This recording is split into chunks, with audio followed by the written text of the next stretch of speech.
Hello everybody, this is the little addendum for the review video that I sent out was it today? A few days ago, probably by the time we get this. So this is going to be really brief. We'll just go over pretty much three main topics, titration, buffers, and there'll just be a little addendum about osmotic pressure. So actually we'll start with that. In the last video, I believe I talked a little bit about osmotic pressure, but just to review really quick, if a solution is hypotonic, imagine this is your this is your membrane or whatever that only water can cross. Now, if on this side you have a larger concentration of your solute, so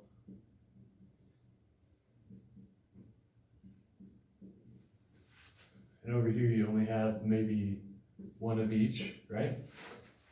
This would mean, at least compared to how many water molecules you have,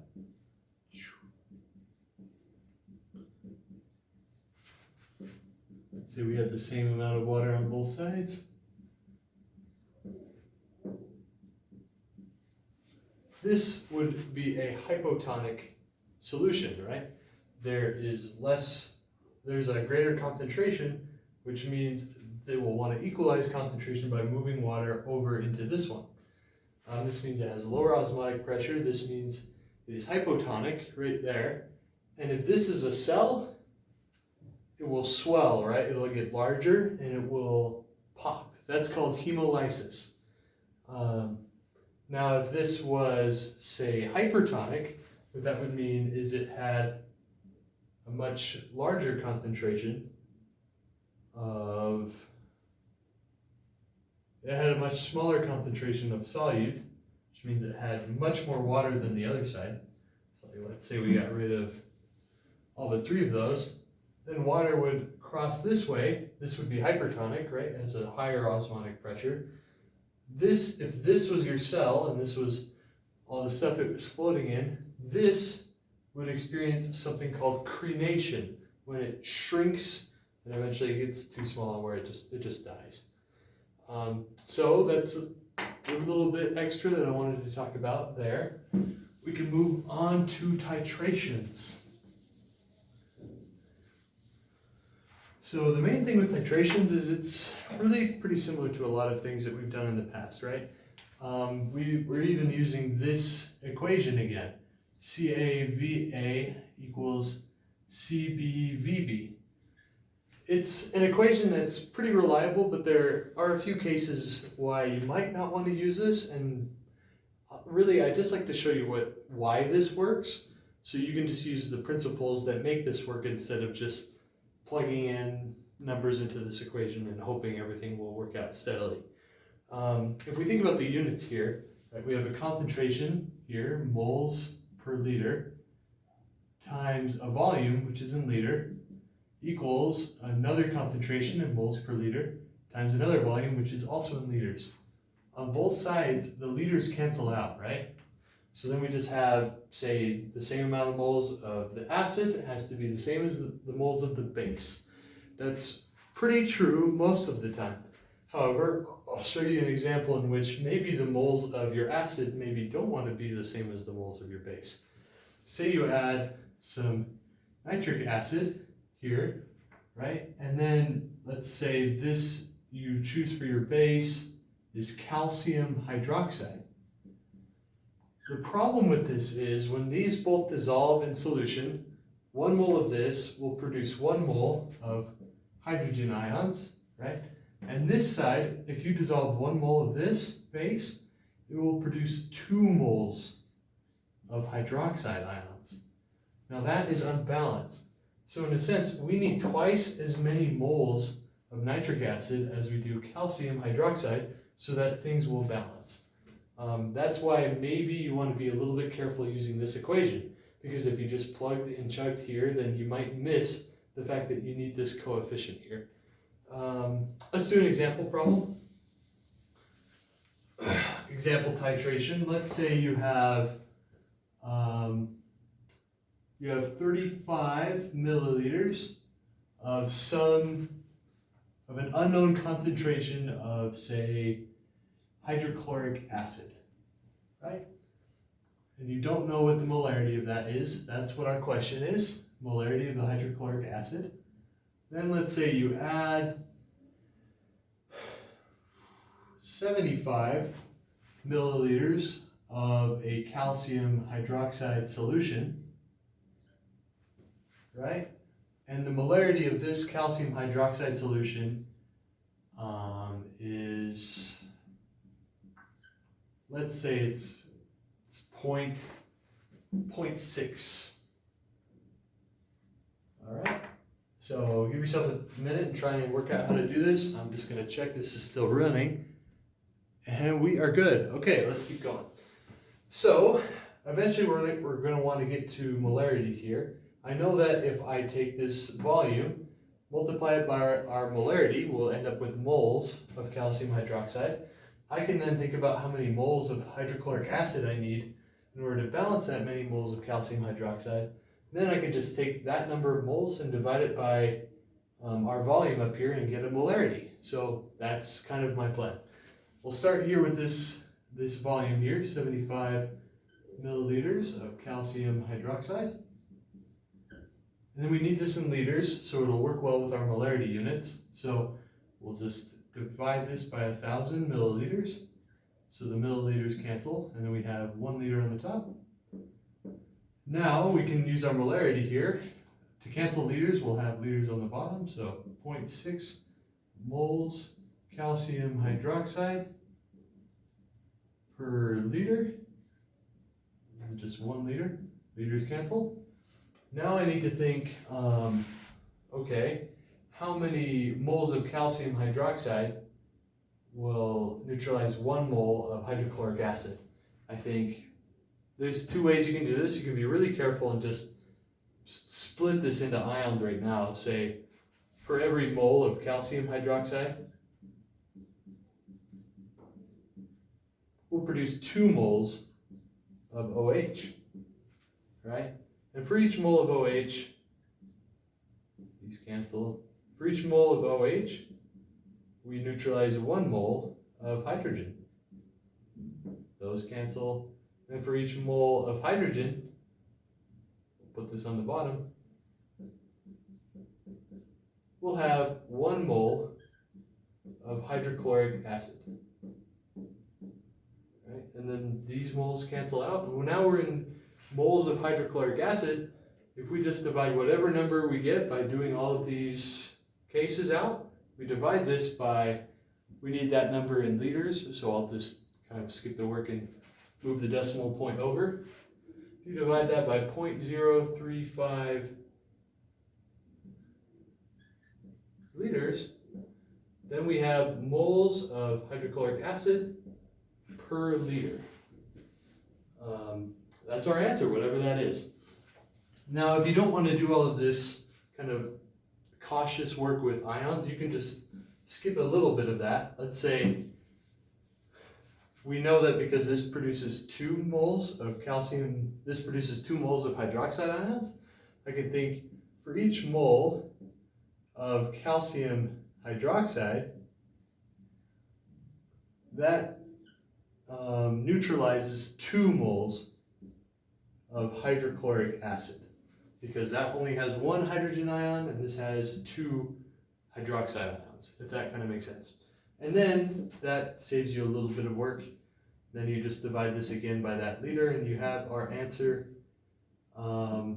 in moles per liter. So feel free to work that out if you like. Let me just change this question slightly so it might look like a different titration problem. Let's say instead of finding a molarity, you were looking for the volume of the acid.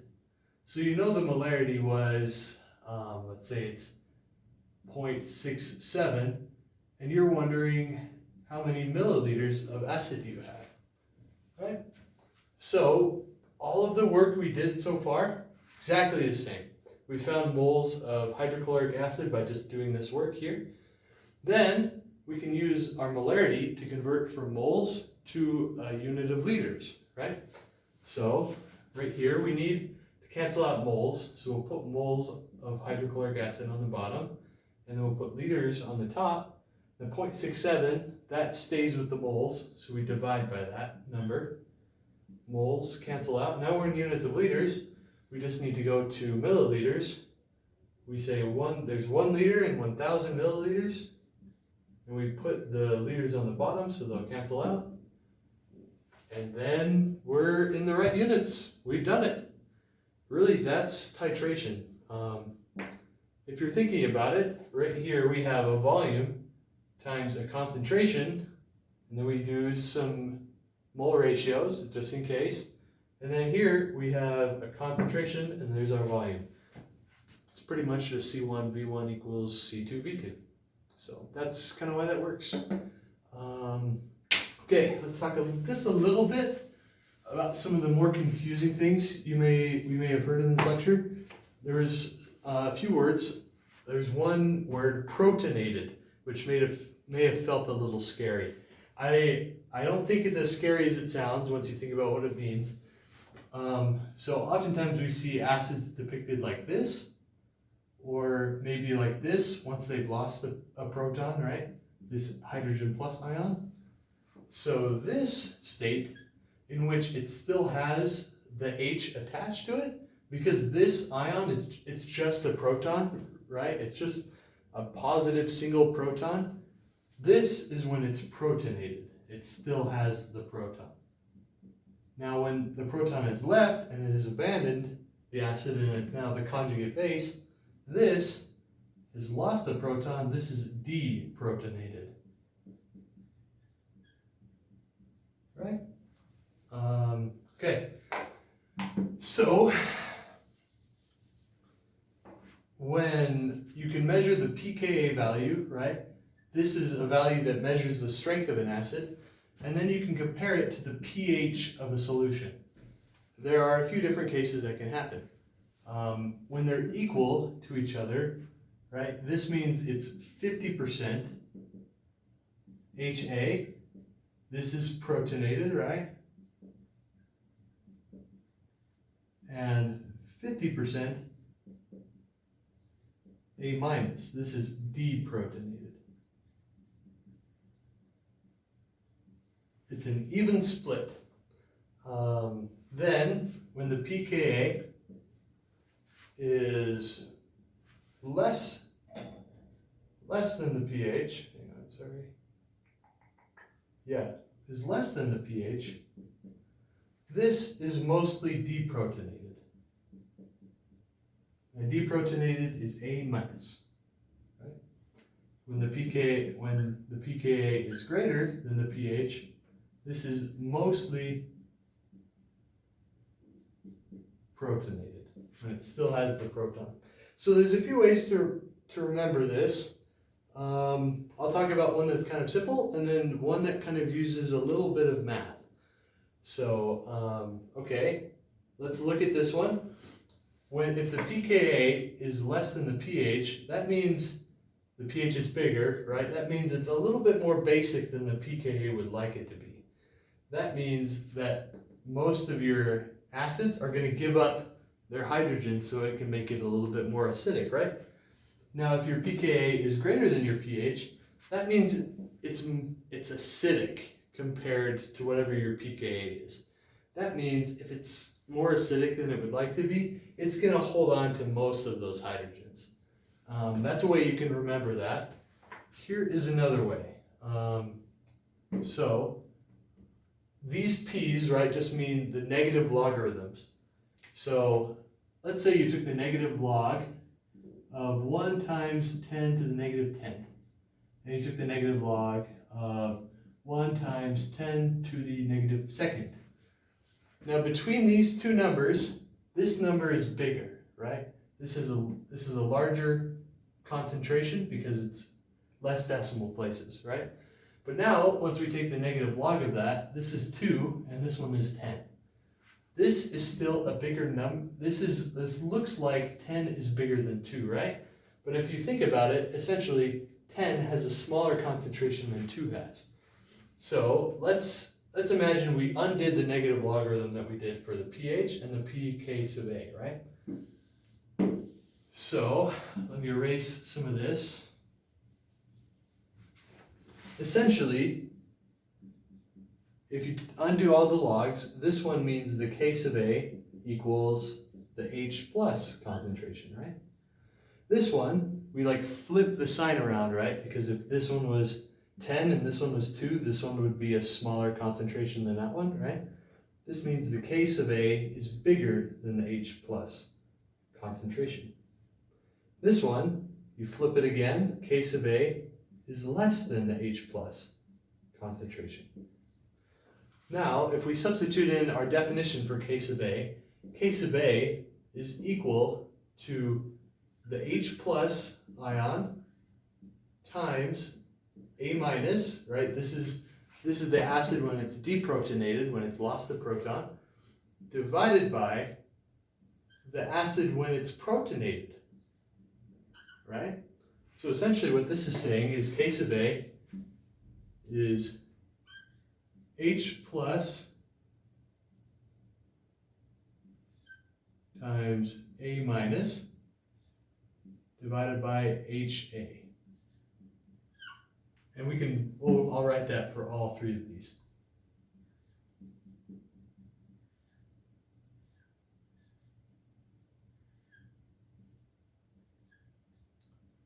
These are all concentration values, right?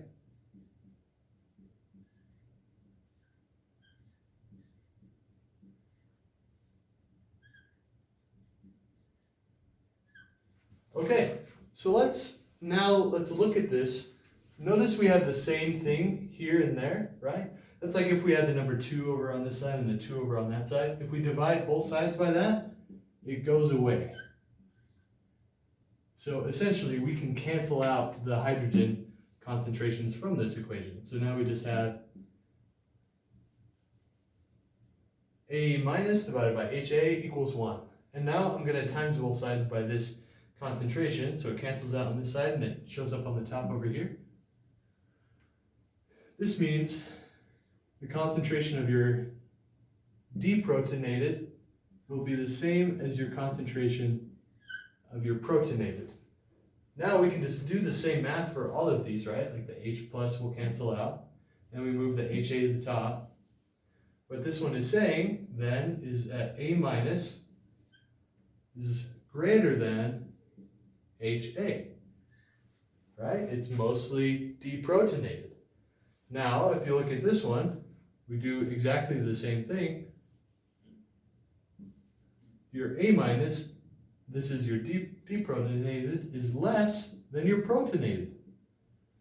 So if you want to, you can see that the protonated concentration is bigger. It's mostly protonated.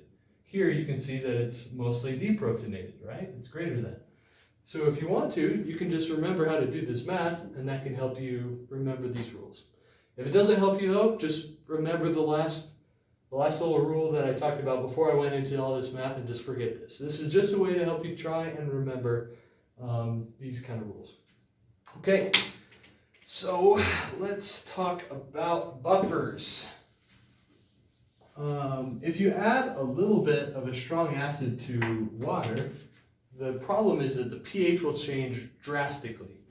And there are times when we want to stabilize pH, especially like, again, blood is a great example. We don't want to be significantly harmed if just a little bit of acid gets into our blood. So we have some buffers there that help to manage this. How buffers do this is essentially you take a weak acid, so it's something that won't really dissociate super well in solution. Let me name an example. Let's say, I think this is a good example of a pretty weak acid, right? Dihydrogen phosphate.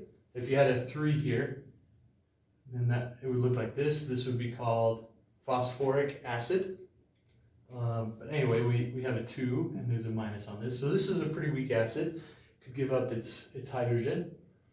And then if you combine a weak acid with a salt, which has its conjugate base, so maybe sodium 2 hydrogen phosphate, right? It looks like this.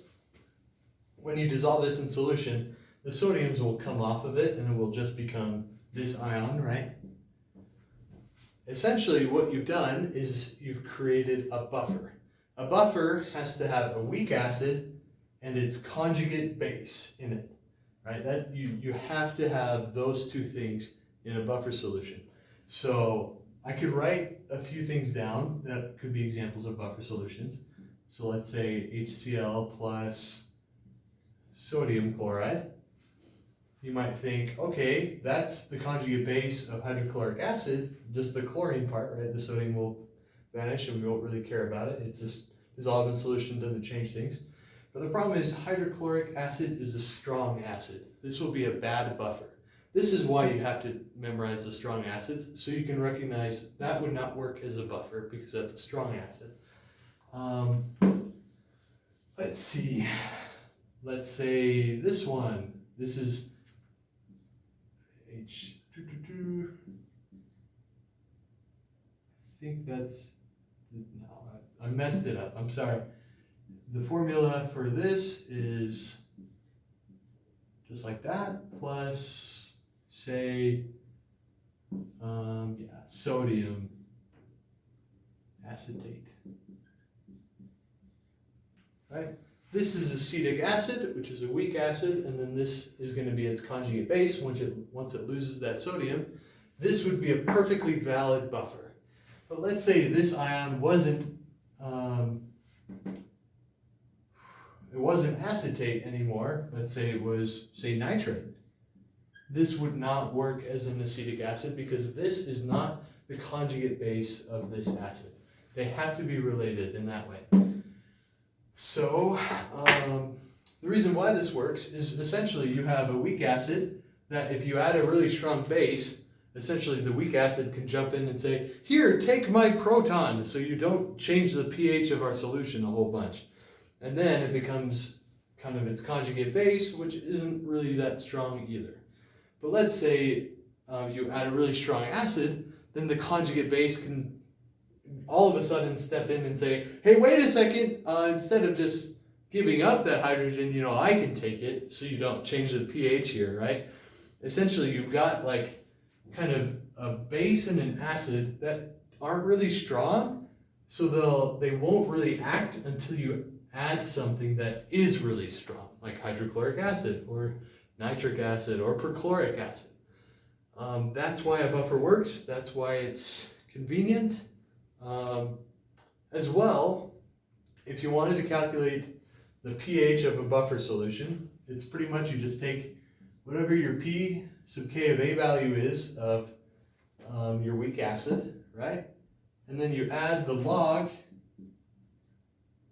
then I think it's, plus the logarithm of your deprotonated things, like this is your conjugate base, divided by your acid when it's protonated. It still has the H on it.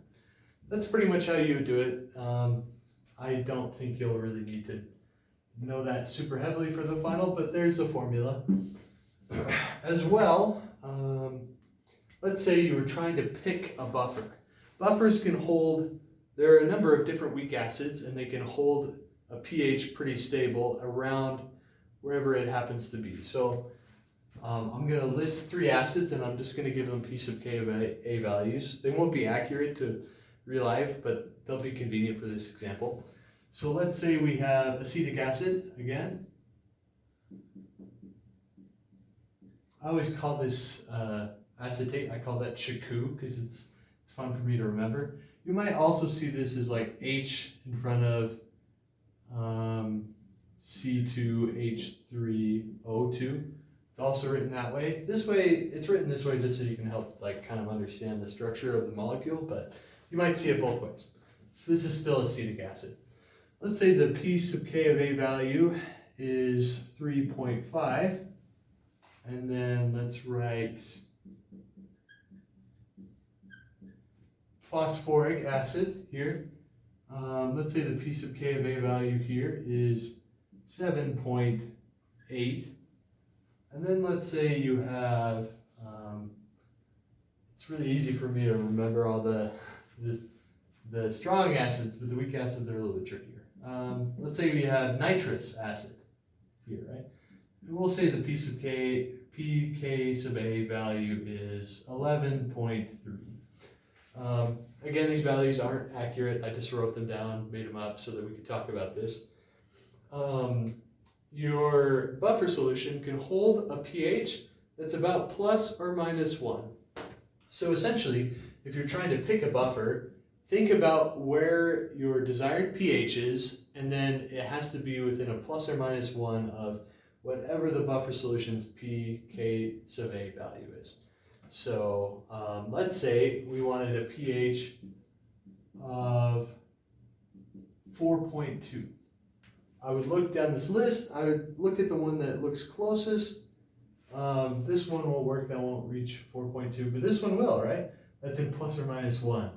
Now if we wanted a pH of 4.7, this one wouldn't work, right? Like that's more than 1, the difference between them. That's like 1.2, so that wouldn't work. But if it's 4.2, then it's within the range. If I change this to be, say, 6.9, the only one that works here is this value right there. If I change this here to 10.5, then this would be the only one that works. Or let's say I wanted 12.1, again, this one would work. So just think plus or minus 1 on all of these pk sub a values, and that can be the pH that the buffer will hold consistent.